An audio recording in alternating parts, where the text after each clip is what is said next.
Welcome to my mini e-course, How to Quickly Recognise and Control a Workplace Bully Without Getting Victimised. Hi, my name is DrFlis and I'm an organisational social psychology expert.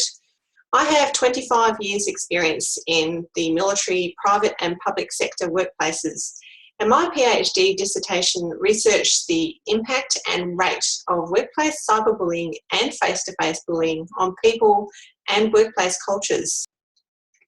So my goal in this e-course is to give you the knowledge and skills to help you not only just identify a workplace bully and bully behaviours, but also to recognise when a bully is actually starting to try to groom you and feel out whether or not you're someone they could target.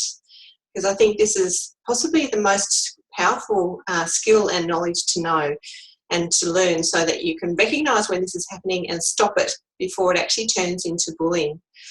I also want to be able to give you tactics and strategies so that you can use those without actually exacerbating the situation and without getting hurt yourself.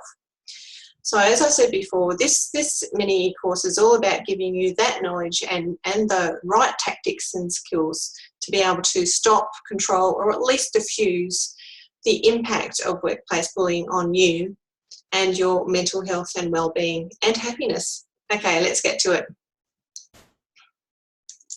So my first lesson is aimed, as I said before, on how bullies groom you, and I think that's one of the most important lessons that potentially you'll get. I haven't come across this with anyone else, which I want to be able to give you that knowledge and the skills and the tactics to know, okay, this person is actually trying to groom me and trying to make me accept their bad behaviours, and they're basically pushing their bad behaviours and making me responsible for them. So this is actually quite a good skill to know in life as well as at work, I think.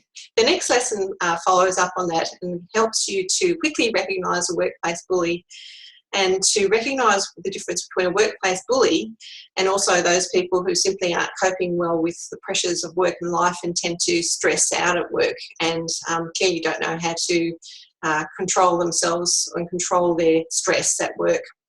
So there is a difference. Lesson 3 is learning the passive-aggressive behaviours that workplace bullies use. And of course, look, we all use passive-aggressive behaviours mainly to try and get out of things that we don't want to do. I acknowledge that I do. However, passive-aggressive behaviours used by bullying tends to be not only persistent and regular, but it's also aimed at making you feel bad about yourself. And also it's used to sort of push you into a corner and to make you feel powerless. So there's a difference again between all the rest of us who use passive-aggressive behaviours to avoid going to a lunch or something that we don't want to go to, and the manipulative, persistent and negative behaviours that bullies use. So lesson 4 is about recognising the obvious bully behaviours.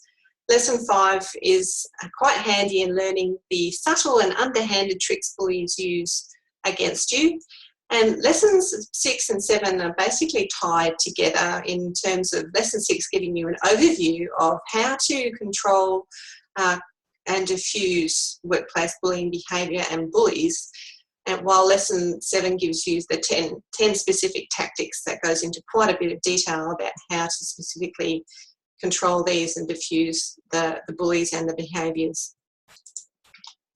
So as I said, this lesson is about how bullies groom you.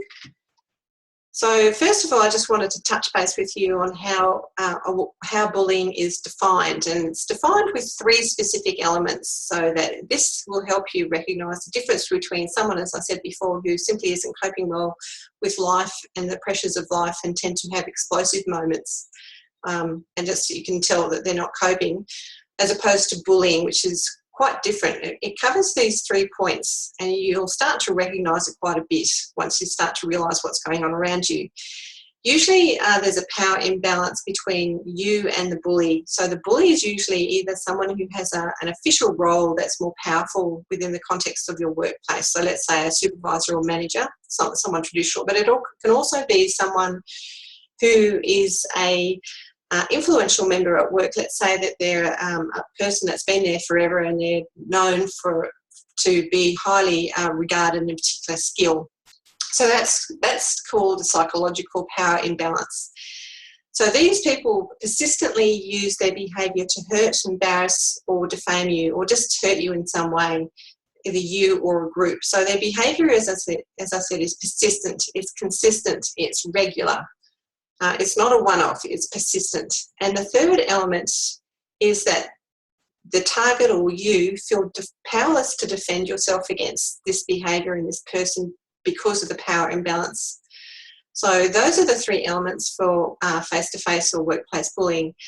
And we'll now go just quickly into cyberbullying, where online bullying or bullying across technology at work involves where one or more people associated with your workplace, and that could include obviously the traditional people, which is your boss, supervisor, staff and colleagues, but also the clientele, your stakeholders, your contractors, or anyone else associated with your workplace. And that could also mean, if you're dealing with members of the public, it could mean those people as well, obviously. So anyone associated with work, those people could either anonymously or openly, that is overtly, send one or a broadcast of abusive content, such as hurtful text, images or videos, across a work-based technology such as email or social media, with the view to hurt, embarrass or defame you, against which you feel powerless to defend yourself, and which can follow you from work to home and from job to job, and indeed across regions. And in fact, in one interview where I interviewed a person in my PhD, they said they even crossed states. They changed jobs and they changed states, and they still couldn't get away from the cyberbullying. So as you can see, cyberbullying has the same main themes as face-to-face bullying, in that it has a power imbalance, it's persistent, negative behaviour, and you feel powerless to defend yourself. So what you will learn in this lesson, as I said before, is how bullies groom you to accept their bullying. So without warning, a bully will suddenly use highly dismissive, aggressive, or even coercive behaviour against you. This tactic is specifically premeditated to off-balance you so that you feel on the back foot and threatened. They seek to undermine your self-confidence, credibility, and reputation. A bully will use unexpected aggression to manipulate you into feeling that you're a target. The unexpected aggression or overwhelming hostility, as I said, is very premeditated and planned. It's highly calculated, and they will often switch from being warm and friendly one day or 1 minute to highly toxic, hostile, aggressive, or even abusive. So you don't necessarily know whether you're going to get the warm and friendly person on one day or the hostile and dismissive person on the next. So you're off, you're walking on eggshells.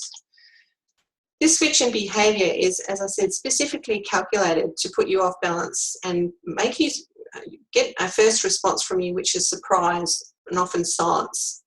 They want your first response, in fact, to be stunned silence, because at that point, once you're unsure of yourself and off balance, then they gain the upper hand and they get control and power over you. They will refuse at this point to admit that their behaviour is in any way in the wrong or inappropriate. And in fact, if you angrily respond to them, they usually will respond quite angrily to you, back to you, and they will escalate the interaction. So don't do that. We've got quite a few tactics on how to appropriately diffuse and control the bully at this point. So try to avoid angrily responding. The unexpected attack is organised in such a way that you don't take the initiative. They want you, the bully wants you to accept that you're the one at fault somehow. They'll accuse you of being in the wrong or having, you're mistaken in some way, or you've done a mistake, or you've made an error. Or they're basically trying to make you feel that you're the one that's responsible for their behaviour. You're not responsible for their behaviour. They're an adult.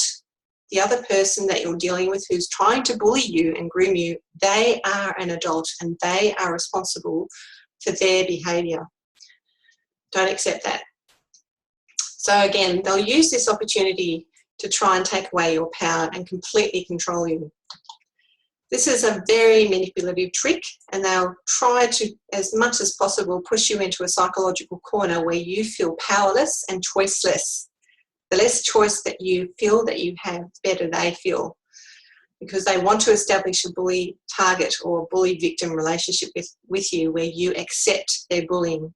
And in fact, you, as I said before, you accept their bullying to such an extent that you think that you deserve their bullying. You don't deserve to be bullied. Nobody does. Nobody deserves to be bullied. So just to wrap up, the bully will groom you to accept their bullying behaviour by suddenly switching from being warm and friendly to very hostile and aggressive, and they'll use this aggressive and hostile technique to intimidate you and put you on the back foot, so that your first response is either stun silence or acquiescence, because they want you to acquiesce to their behaviour and to accept their behaviour as though you deserve their behaviour. And they will support that with fear and intimidation, so that you're constantly being pushed into a psychological corner where you feel choiceless and you accept their bullying. So please consider what you've learned in this lesson and think about the following question. How do bullies groom their targets to accept their bullying?